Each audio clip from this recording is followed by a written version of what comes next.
बचपन में आपने भी अपने दोस्तों से ये कहते सुना होगा कि काश उनके पास भी एक नोट छापने वाली मशीन होती तो कितना अच्छा होता। और आपके मन में भी ये सवाल आता होगा कि जब सारा कंट्रोल सरकार के हाथ में है तो सरकार इतना पैसा क्यों नहीं छाप लेती जिससे देश की गरीबी को दूर किया जा सके। तो आइए आज हम इसे विस्तार से समझते हैं। देखिए, जितना ये कहना आसान है उससे कई ज़्यादा ये करना मुश्किल है। तकरीबन मान के चलो ना के बराबर है। और ज़्यादा नोट छापने से लंबे समय तक फ़ायदा कुछ नहीं होगा, बल्कि इसकी बजाय महंगाई का स्तर बढ़ जाएगा और कई दूसरी परेशानियां हमारे सामने आकर खड़ी हो जाएंगी और गरीबी का हाल और बुरा हो जाएगा। इसलिए आपने देखा होगा सभी देशों के पास नोट छापने की सहूलियत होती है, लेकिन फिर भी ज़्यादातर देश अपनी आर्थिक मुश्किलों को दूर करने के लिए अमूमन वर्ल्ड बैंक या IMF जैसी संस्थाओं से कर्जा लेते हैं। और इसकी सबसे ताज़ा मिसाल पाकिस्तान है। वहाँ आर्थिक संकट चरम पर है, लेकिन फिर भी पाकिस्तानी हुकूमत ज़्यादा नोट छापने की बजाय IMF से कर्ज पाने के लिए उनकी कड़ी से कड़ी शर्तें मानने को तैयार है। इसकी वजह बड़ी साफ है। इसको हम एक एग्जाम्पल के तौर पर समझते हैं। मान लीजिए कि आप एक गांव में रहते हैं। वहाँ एक सब्जी वाला आलू 20 रुपये किलो और टमाटर 30 रुपये किलो जैसी तर्कसंगत कीमतों पर बेचता है।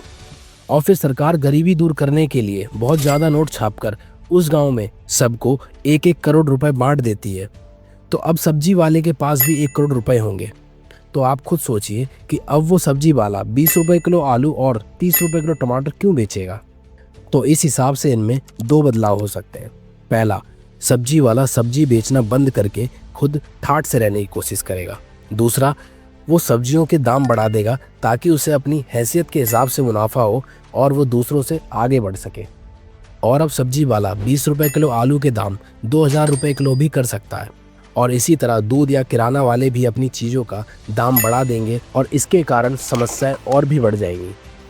ऐसा ही एक बार वेनेजुएला और जिम्बाब्वे ने ज़्यादा नोट छापकर कर्ज उतारने और गरीबी को दूर करने की कोशिश की थी, लेकिन दोनों ही देश इसमें असफल रहे। क्योंकि जब जनता के पास बेहिसाब पैसा पहुंचा तो उन्होंने जमकर खरीदारी भी शुरू कर दी, जिसकी वजह से सभी चीज़ों की डिमांड उसकी सप्लाई से ज़्यादा होने लगी और सभी प्रोडक्ट के दाम आसमान छूने लगे।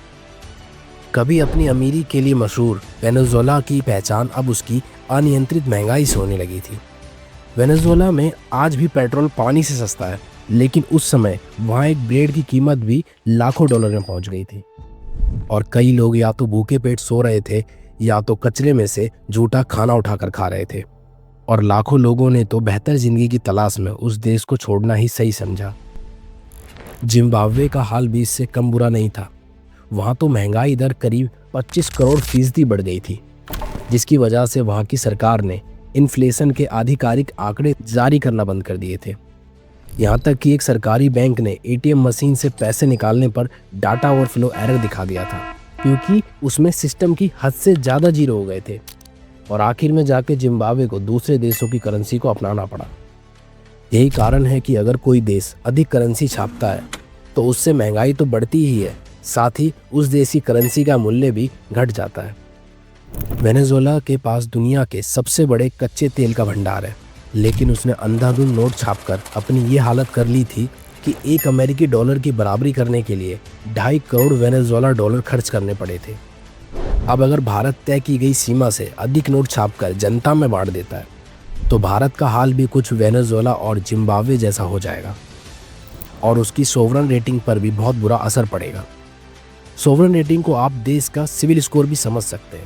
जब सोवरन रेटिंग ज़्यादा खराब हो जाती है तो वही दिक्कत होती है जो सिविल स्कोर खराब होने पर होती है। मतलब वर्ल्ड बैंक या दूसरी अंतर्राष्ट्रीय संस्थाओं से कर्ज मिलना मुश्किल हो जाएगा, और अगर कर्ज मिलेगा भी तो ब्याज बहुत ज़्यादा देना पड़ेगा। इसका सीधा मतलब है कि देश कभी ना निकलने वाले कर्ज के जाल में फंस जाएगा। और इसकी यही वजह है कि सभी देश अपनी GDP के अनुपात ही नोट छापते हैं। यह अनुपात आमतौर पर GDP का 1 से 2% तक होता है। और कई बार नोट छापने के लिए फिस्कल सिचुएशन और ग्रोथ रेट को भी पैमाना माना जाता है। इससे देश में महंगाई स्थिर रहती है, साथ ही करेंसी का एक्सचेंज रेट भी ज़्यादा नहीं गिरता, जैसा कि वेनेजुएला और जिम्बाब्वे के मामले में हुआ था।